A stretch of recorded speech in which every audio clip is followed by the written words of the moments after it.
Hello students, BSc part second का अपना Riemann integral चल रहा है। तो देखिए उसके आगे की next theorem BSc part second का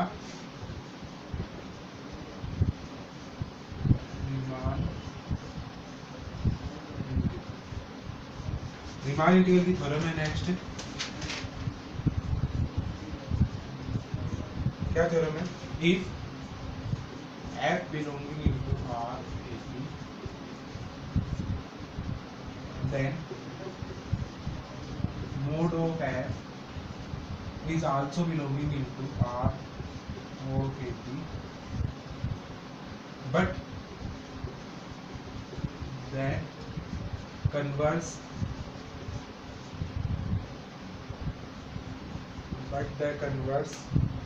not be true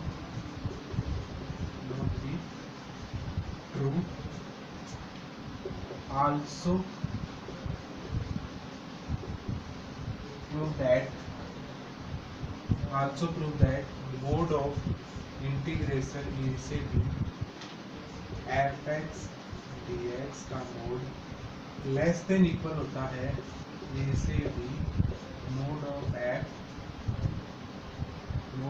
fx और ये आपको प्रूफ करना। देखिए क्या दिया हुआ है कि f रीमान इंटीग्रेबल है ab के अंदर, then mod of f belonging into r ab but the converse not be true. इसका कन्वर्स क्या नहीं होगा? ट्रू नहीं होगा। और also prove that this condition. तो अपने को दो पार्ट में इसको करना पड़ेगा। फर्स्ट इसका कन्वर्स पार्ट तक दिखाएंगे, सेकंड आल्सो प्रूव दैट वाला पार्ट करेंगे। देखिए इसका प्रूफ के अंदर सबसे पहले जो चीजें अपने को दी होती है वो लिखते हैं अपन। क्या दिया हुआ है कि f बिलोंग कर रहा है किसके अंदर? r ab के अंदर। और इसके साथ ही अपन बता सकते हैं कि एप्सिलॉन ग्रेटर देन 0 वाली इसमें कंडीशन ट्रू होगी। तो let f belonging into r of ab, f belonging into r ab, thus for every epsilon greater than 0 there exists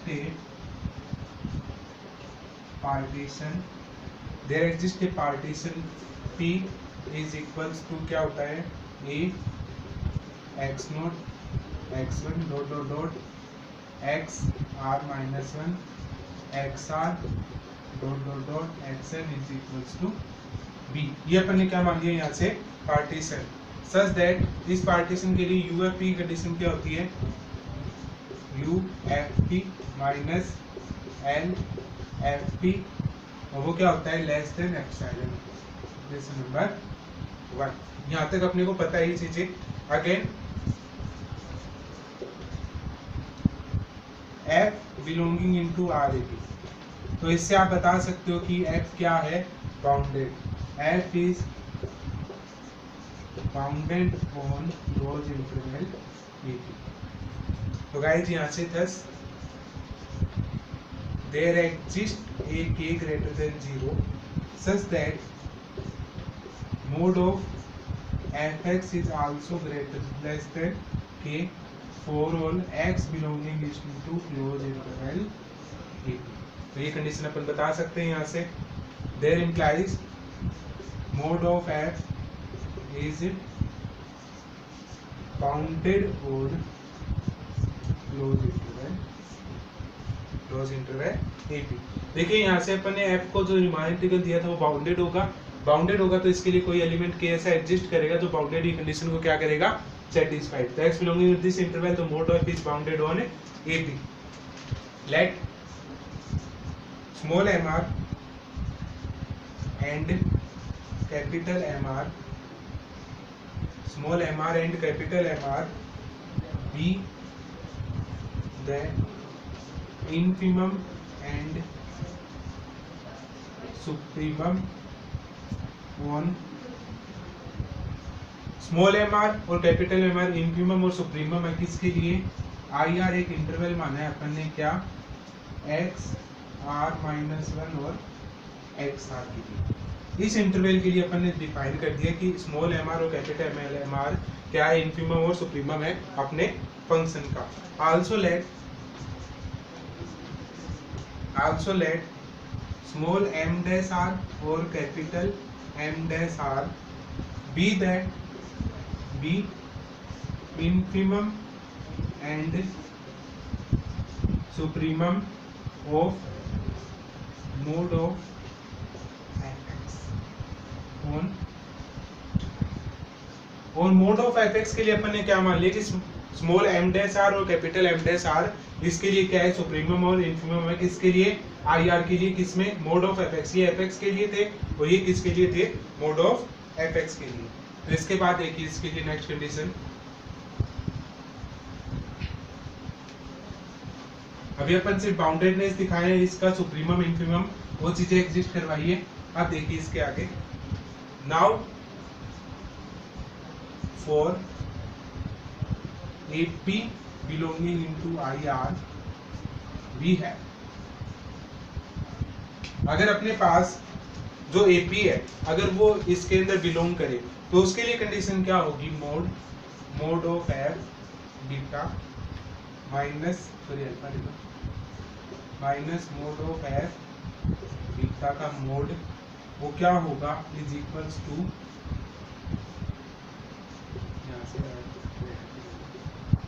ऐसे क्या होगा मोड ऑफ एल्फा और माइनस का मोड एफ बीटा वो क्या होगा is equals to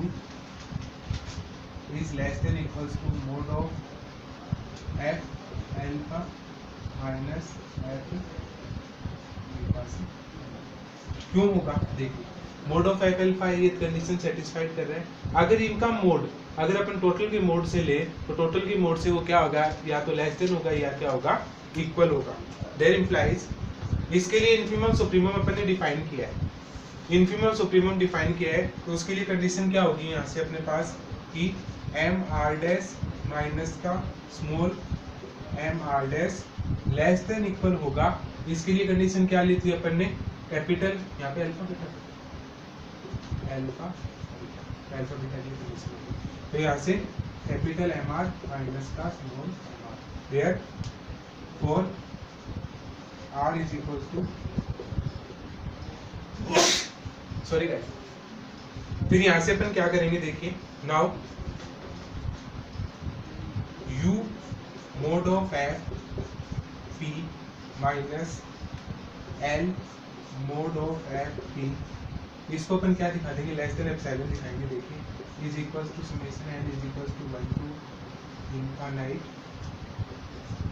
M R dash minus mole M R dash और del of X R या फिर एक्स आर भी बोल सकते हो इसको क्या लिख सकते हैं लेस देन इक्वल्स टू यहाँ से ये कंडीशन को बाहर निकालो तो इसकी वैल्यू क्या हो जाएगी अपने पास एम आर माइनस मोल एम आर अंदर क्या बचेगा summation N is equal to 1 to infinite और इसकी वैल्यू क्या होती है अपने पास ये सारी कंडीशन अगर सेटिस्फाइड होती है तो ये चीज अपने पास क्या थी शुरुआत में यूएफपी और एलएफपी के बराबर थी।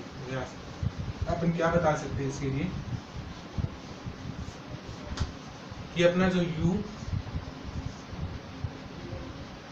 मोड ऑफ एफ पी है माइनस का L mod of F P है वो क्या आया लेस देन या इक्वल आया है किससे इस कंडीशन से क्या बता सकते हो U एफ पी से माइनस एल एफ पी से और ये कंडीशन लेस देन थी किससे एप्सिलॉन से तो hence mod of F belonging into R O ये अपना कौन सा था इफ पार्ट था। अब इसका कौन सा पार्ट प्रूफ करेंगे कन्वर्स पार्ट प्रूफ करेंगे। तो देखिए इसके लिए कन्वर्स पार्ट में जो दिया होता है उसको मान के चलते हैं लेकिन अपन इसके एक एग्जांपल लेंगे एग्जांपल से आप इसको डायरेक्टली प्रूफ दिखाओगे कि एग्जांपल के अंदर ये चीजें प्रूफ होती है। देखिए for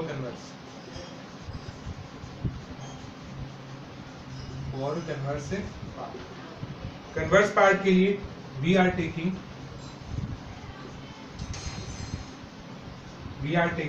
an example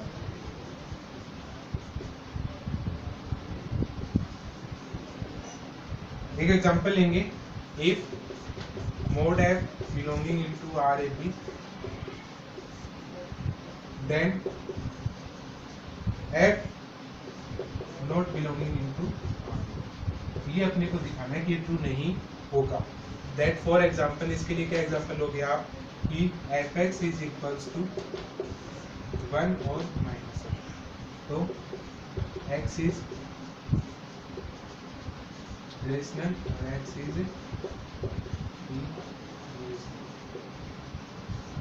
x is irrational. Rational लोगे, इसका मोड लोगे तो वो क्या आएगा, हमेशा पॉजिटिव आएगा, इसके लिए तो सेटिस्फाइड होगा। पर -1 के लिए माइनस का, अगर आप इसके अंदर 1 का ओनली मोड लेते हो तो वो माइनस का मोड आएगा, तो माइनस के लिए वो क्या नहीं होगा, सेटिस्फाइड नहीं होगा। तो here mod of f belonging into R A B, ये कंडीशन तो सेटिस्फाइड है, but f not belonging into R O. तो इससे आप डायरेक्ट एग्जांपल को दिखा सकते हो कि इस चीज से अपन ये चीज बता सकते हैं कि ये चीजें सेटिस्फाइड करता है। तो यहाँ से ये अपना पार्ट कौन सा प्रूव हुआ, जो यहाँ तक का पार्ट था कन्वर्स पार्ट तक, वहां तक अपन ने प्रूव कर दिया। अब also prove that this condition is satisfied for next step. देखिए यहाँ से नेक्स्ट स्टेप करते हैं। इसके लिए नेक्स्ट प्रूफ पार्ट सेकंड लिख सकते हो या फिर डायरेक्ट भी कर सकते हो। पार्ट सेकंड लिख रहा हूँ मैं, पार्ट सेकंड मतलब ये वाला। तो इसके लिए आप मान लो लैग, ये आपको याद रखना है, f1x is equal to 1/2 mod of fx plus के अंदर fx।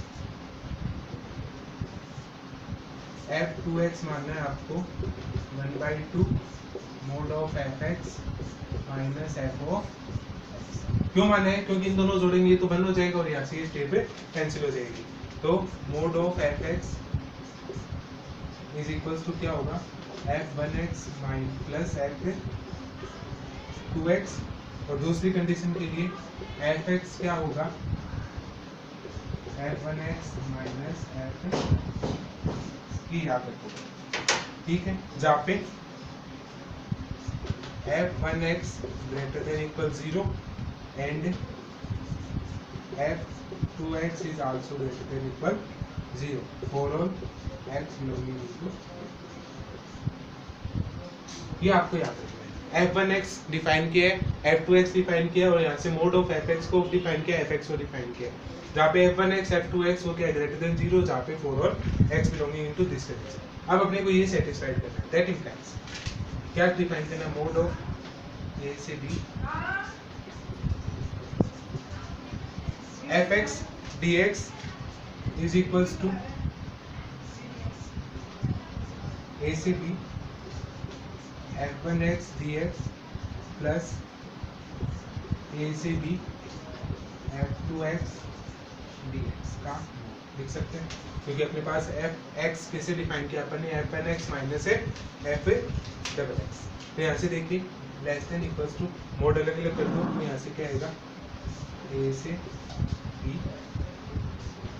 f1x dx और प्लस यहाँ से माइनस आएगा, ये प्लस हो जाएगा, मोड अलग अलग करोगे तो मोड की वैल्यू हमेशा पॉजिटिव होती है। ये भी f2x dx का मोड लिख सकते हैं इस चीज को।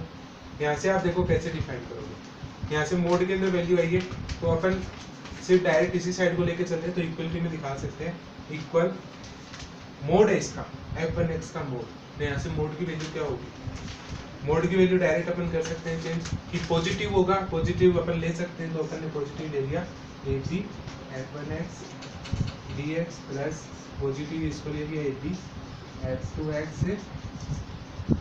dx, कोई दिक्कत नहीं है। यहाँ से ये कॉमन आ जाएगी तुम, तो यहाँ से क्या लिख सकते हो, ए बी f1x प्लस f2x और dx, तुम कॉमन ले लिया, तो यहाँ से क्या लिख सकते हो इस चीज को,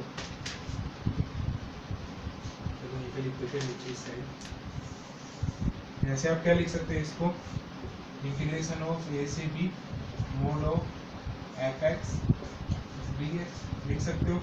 यहाँ से जो कंडीशन आई है वो कंडीशन अपने पास क्या आई है, इस कंडीशन से लेस देन इक्वल आई है, और ये अपने को प्रूफ करना था, तो अपना प्रूफ क्या आया, यहाँ से लास्ट कंडीशन, चलो इस कंडीशन को मैं ऊपर लिख देता हूँ।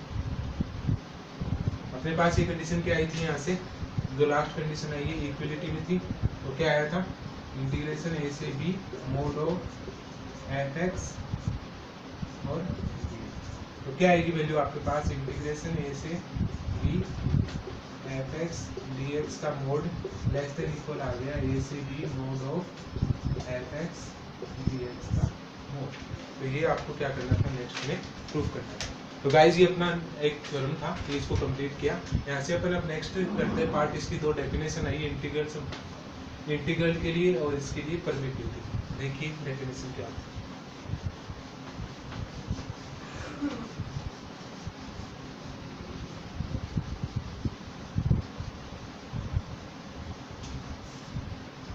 देखिए नेक्स्ट डेफिनेशन इसके लिए integral function.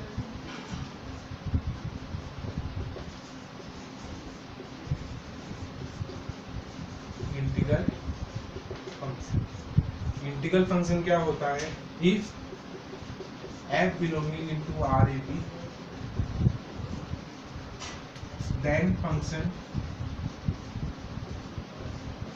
phi are defined as,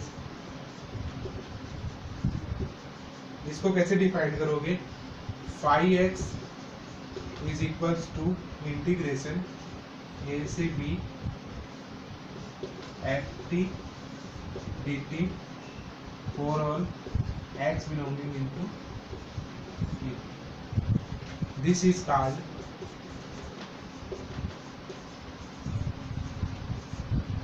called integral function. Integral function of function f का क्या कहलाता है? ये integral function f belonging to Riemann integral then function phi are defined as phi x is equals to a से b ft dt for all x belonging into ab। This is called integral function of f। Next इसकी definition है permittivity.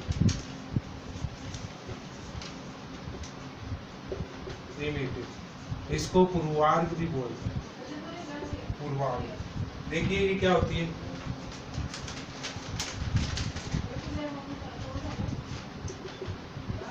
A function phi is called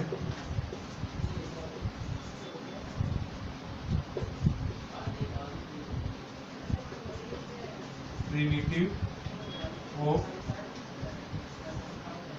well defined function f on AB if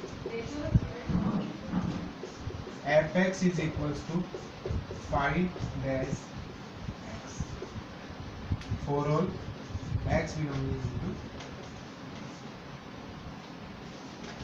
देखिए primitive क्या होती है? A function phi is called primitive of well defined function f के लिए। Phi primitive होगा कब? जब fx क्या हो? फाई डैश x के इक्वल हो for all x belonging to ab।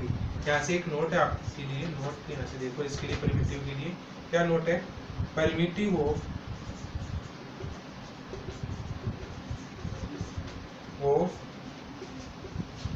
Any function is not unique. Reason है इसके लिए because if primitive of f is phi then phi plus k, here k is constant, is also a primitive of a। ये यहाँ से क्या था आपके लिए एक नोट था, इसमें क्या होता है? A function phi is called primitive of well defined function f on ab if fx is equals to phi dash x for all x belonging into ab। Then note क्या है? Primitive of any function is not unique, मतलब fx आपका phi dash x के बराबर नहीं है। Because if primitive of f is phi, मतलब f की वैल्यू अगर फाई है then phi plus k is also a primitive of f। मतलब पाई के अंदर अगर k की वैल्यू को इंक्लूड भी होती है तो वो भी क्या होगा? प्रिमिटिव ऑफ f होगा। तो अपना यहाँ तक के टॉपिक हो गए। इसके बाद 3-4 थ्योरम और पेंडिंग रही है, इसके बाद आपका ये चैप्टर क्या हो जाएगा, कंप्लीट हो जाएगा। Okay guys, take care.